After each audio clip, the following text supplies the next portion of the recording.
and welcome to the shop. I'm glad you guys could be here today. I'm working on a new video about a plane that I hadn't seen in a Lee Valley catalog for a while. Now, used to be, years ago, Lee Valley would send me a catalog every year, and I always kept them. You can see how many I have here. The oldest one I have is, let's see, it goes all the way back to 2009, February of 2009. And there's a few missing in there, and then not. I have 2024, 2023, 2022. I don't have a 2025. Maybe they haven't come out with one. I don't know. I'll have to look into why I don't have that. I don't know. Maybe it's because of my my video that I did about the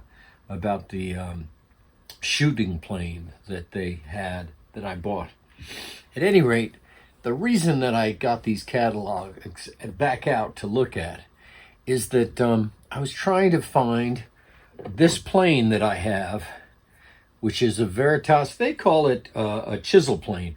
Now, most chisel planes in my book that are called chisel planes have no front bullnose section on it, and it's actually an iron that goes all the way at the end, and it's called a chisel plane, and you can use it for getting all the way into a corner where a bullnose plane or a regular plane would restrict you from getting in there. So so I had this Veritas plane, and I decided I would look up and see what it was in the catalog. And going through all these catalogs, it's not listed at all, not in any of them. So I thought to myself, well, maybe they discontinued it.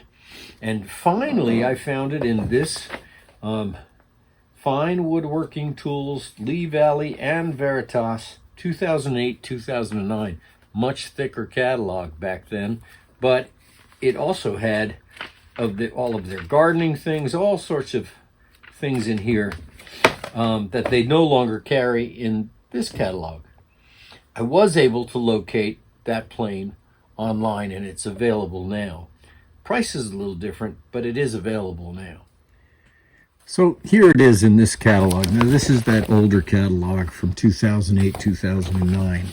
A great catalog, a lot of great tools in here, the shoulder planes, everything else. But here's the chisel plane, and the funny thing is that this is the exact same picture, 2009, so we're looking at 15, 16, 17 years ago. Same picture online now in their new one. The price is higher than the $47 here, but that's okay. But it's an interesting plane, and it's a plane that is a takeoff on a lot of wooden chisel planes. Paul Sellers, I know, shows how to make one of these. Basically a wooden block that holds your chisel. You use a chisel for the iron instead of a regular plain iron and chip breaker. And in here, it's developed a specialized plane to convert a chisel into a rabbet plane. The ductile cast iron body is configured to hold a 1-inch bevel-edged chisel, which is not included, at a 45-degree angle, the same pitch as a bench plane. It works like a shoulder plane or a rabbet plane to clean up machine-cut rabbets and tenons, and works equally well as a butt mortise plane for cutting hinge gains. Now, it's interesting, it'll cut a 1-inch dado and grooves up to a depth of 3/8 inches. Now, the reason for that 3/8 inches is that this plane has an armature designed into it that holds this front part on, and that comes around here. And it's this distance is the 3/8, is you can't go any deeper than from here to this shoulder. That prevents you from going any deeper. Of course, if you're doing a rabbet on the other side, a rebate, it doesn't matter. As long as you're using this side of the plane, you can go as deep as you want. But in a dado or a groove, you can't go any higher than that 3/8 allows you. I don't think that's a big deal. It's still an interesting concept. Ductile iron, as it said in the ad, and it's nice to have those ads still so that you can look up, how they described the plane. So here's a close-up of the plane. they said, 1 inch wide here. 3/8 is the maximum cut of depth on this side of the plane. It's a simple single piece cast ductile iron, as it said. I believe that this is not, I don't believe this is japanned. I think it's probably enameled at this point, but I don't know. And it's got a simple brass, a hole here to take this threaded brass knurled knob here, which creates pressure on the chisel. Let's put the chisel in there so you can see how it works. I'll back this out. And you take your chisel and you place it in there. And then what this does is it pushes up on the chisel. And then the chisel is pushed down here. And so that's what tensions it. There is no control over depth or lateral adjustment. Now, one thing I found about this plane that I did not like is that this rear portion in here, and that's this very back section of the groove, is not milled perfectly flat. It's actually has got a roundness to it here and down there. So when you slide your plane in, it's not automatic that it stops correctly in alignment with the mouth. So when you put the iron in, if you push it to the very back, you see it's not aligned properly. It's not at a right angle to the plane. So in order to straighten that out, you have to move the iron this way. So your chisel is no longer pushed to the bottom of that groove. And so there's an adjustment problem there. I'll explain in a little bit. The other problem that I discovered about it is that you want a shoulder plane or a rabbet plane, you want it to be at the bed or sole of the plane to be at a right angle to the side here. And it turns out that this one is not. So here's the bed or sole of the plane, and here's the right side. You can't check this side because this armature is in the way, so you can't check it, but you want it to be square to one side. So now when I put it down here, let me see if I can get you to see. You see that left side there it's not square to the side. So this here, it's flat, but it is not perpendicular to this side. So that defeats the purpose of this plane a great deal. So the first thing that I need to do is try to take this down. This is really kind of a shame because you're milling it. You got the power at the time of manufacturing this to mill these two surfaces perpendicular, and that should have been done. Let me see what I can do to flatten it out. Okay, so to begin with, what I'm going to do is I'm going to put some lines across the sole here just so I can see how I'm doing on cleaning up some of these things. So there's some marks. I can see how when I sand it's going to wear down. Now this side here is high, this side here is low, so this side needs to be taken down so that this side and this are perpendicular. So I'm going to put it on some sandpaper, and I'm going to angle it a little bit and try to adjust that out. So what I've got here is some 500 grit wet or dry sandpaper, and I put a double piece of tape here holding it, which means that this side here will be higher than this. And so what I'm hoping to accomplish is by taking this back and forth, get this oil just spread out a little bit. Now I'm going to go on top of here, which there's some thickness here, and then this is thinner, and I'm just going to try to run the plane up and down. So after a lot of work, you can see that I've taken down this side here, not so much here are the markers. but it's getting close to square. A little bit more, and hopefully, when I started, it was just a 1/4 inch coming off here, and now it's getting wider and wider. And hopefully, I can get it a little there, and we'll be all set to keep going and actually use the plane. I sharpened my chisel, made sure it was good and sharp. Didn't want that to detract from the plane. And the way the plane works, as I said, is you put your chisel in the groove with the bevel down, like that. And now it's hard to see if you tighten this and then you sight down the thing, you can see that it's that was me putting it, here it is, me putting it in flat against that bottom of that groove, and you can see how off that is. So here's my method for solving that issue and trying to get your depth close to what you want. Take a flat board like this, put the plane on the board, loosen up that screw, and detract the chisel, ignoring that piece in the back there. Just run the chisel down until it contacts the work surface evenly, and you can sort of feel it, and then tighten up that knurled bolt that goes through and holds the plane in. Then you can take it off and re-sight down the bottom. Now, it's a little better,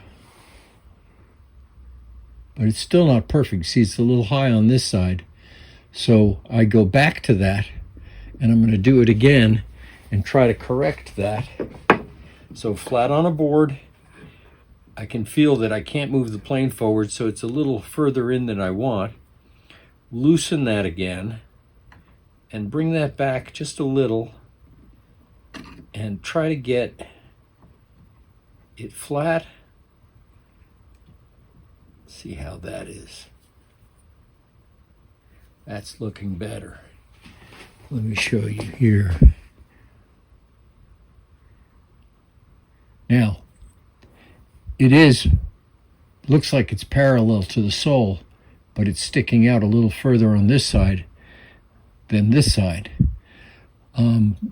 So I'm going to see if the plane itself will allow me the space in here to actually move over with this angle. So I put a file inside there, and I just ran it inside that groove a little bit so that the chisel could be moved over a little bit. And with some tuning, I think I've got that to a nice depth of the iron there.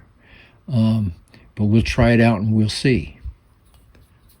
So I've got a rebate started already on this board here.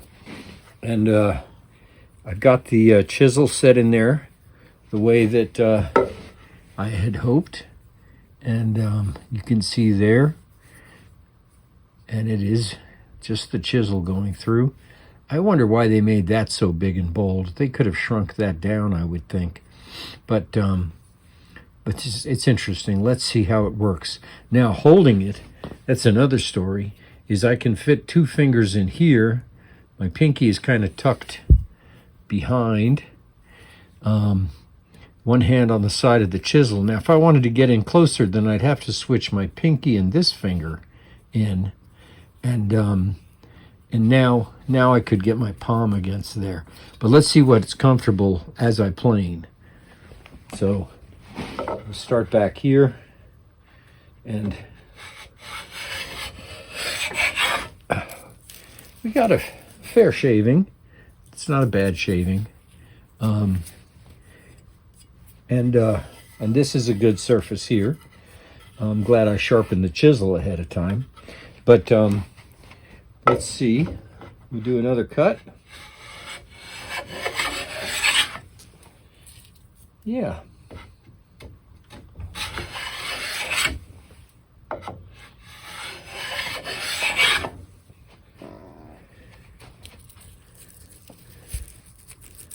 It's cutting fairly well. This surface is good. I'm getting a little bit of tear out on the sides because this does not have any kind of a scoring system built into it, but that's okay. And let's see how I was holding it.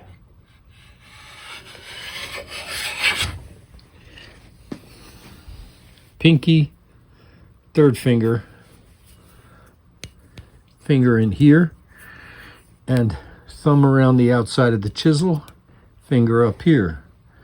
So it's kind of an awkward grip, and this doesn't come far enough back in there to make it easier to hold this way. If I were to hold it this way, then I would have my finger in there, and I wouldn't want that in the way of the shaving coming out. So that was the most comfortable way to do it. Let's try a little bit more, maybe on this upper part.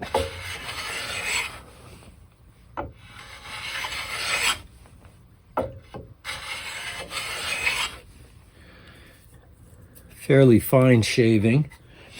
If I turn it sideways, and this is the part that I was talking about, was to make sure this is perpendicular to this, is that I can use it to clean up the shoulder of this. And here I'm getting just a nice whisper of a shaving that is cleaning that up pretty well. Now this is a pine that I'm working on.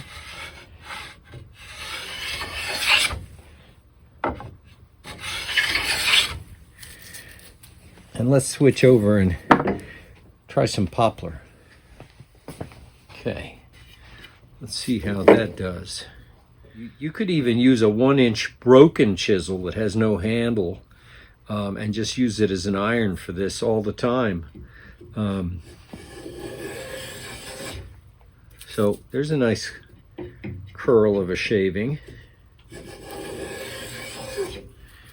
Can't complain about that. Let me try it on this upper part. Now poplar is very easy to plane, particularly if it's dry. So you can see that I'm getting good shavings. Oh, well, it came out the other side. Oh well, that's no big deal. So it is working. It's awkward. It's a little uncomfortable, but I am using it this way now.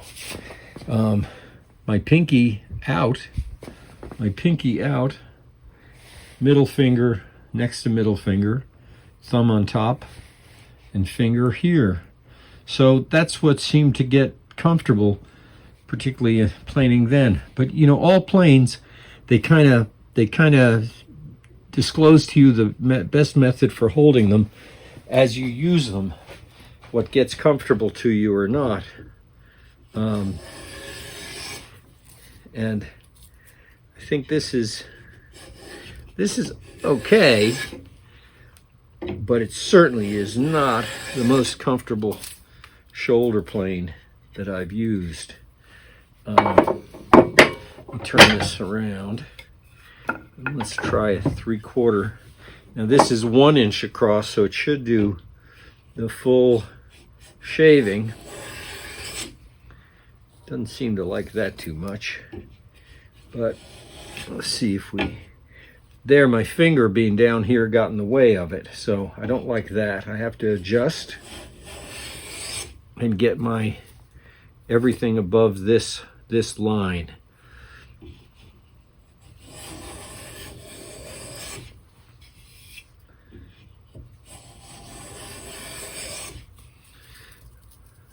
That's a very thin, fine shaving, and this is a nice surface. So a lot of what I'm getting here now, I have to credit to two things. One, that I flattened the sole so that it was perpendicular to the side and flatter, and that my chisel is nice and sharp. The actual plane itself is awkward, not easy to hold.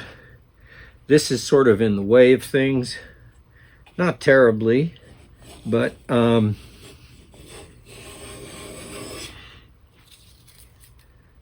much more difficult than most rabbit planes. But I suppose that if you only had chisels and no rabbit plane, the price of this compared to a shoulder plane or a rebate plane is better than nothing. Made in Canada, Veritas. Still available today. I won't say that I hate it, because I don't. I'm just going to see if I can get a rabbit started on this side. I'm putting my finger underneath to act as a fence, setting where I want to be. And so the plane doesn't come with a fence.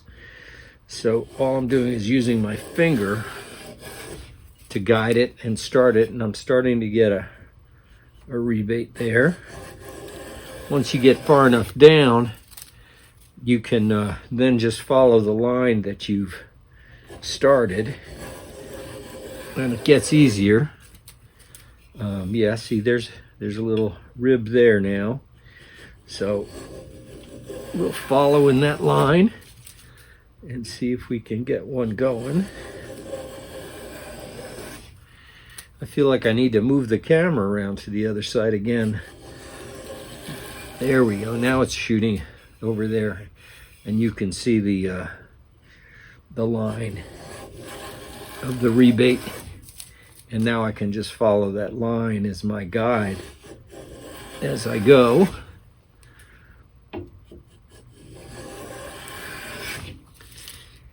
It's working pretty well. I've got 3 fingers jammed in there.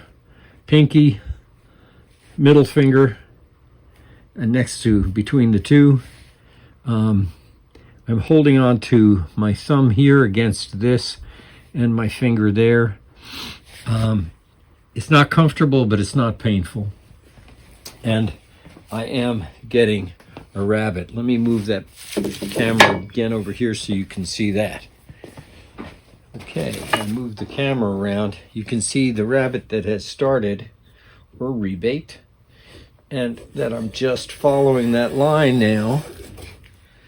And it's working fairly well.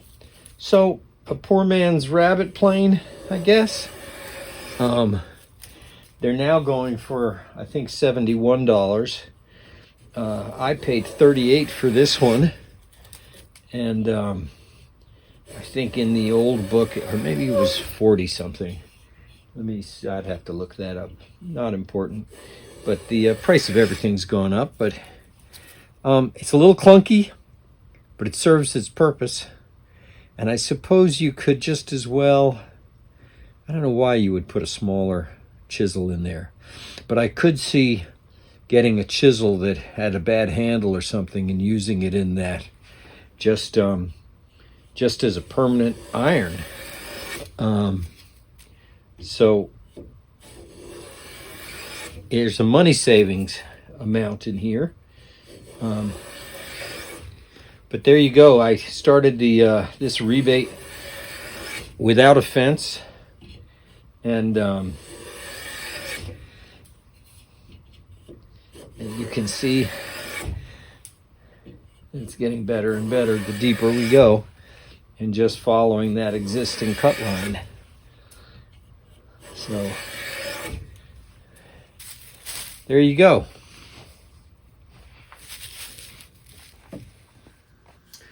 So there it is.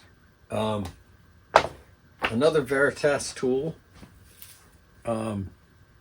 It worked very well on certain things. Not terribly comfortable. Serves its purpose. But in order to make this work really well, one, I had to have a really good, nice, sharp chisel.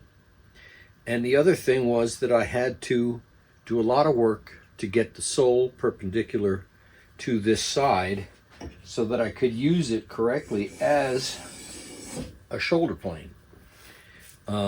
If they're not perpendicular, then that line would be out of square, and it would do me no good. So I suppose if you're a hobbyist, this is a cheaper way to have a shoulder plane or a rabbit plane, and to be able to use it, you can use it with your chisels. If you're a serious woodworker, I would say that you should buy a really good shoulder plane. You should always buy the best tools that you possibly can for your work, and they'll last you a long time. I don't think this will have any difficulty lasting, but I wouldn't want to work with this plane all the time because it would start to hurt my hands if I had to do really production work with it. So a good plane, nothing wrong with it, except for a little discomfort and a lot of work to get really functioning right. You had to do a lot of fiddling. So there it is. You make of it what you will. Glad you guys came into the shop, and glad to share this with you. Until I see you again, take care of yourselves, take care of your friends, and stay safe.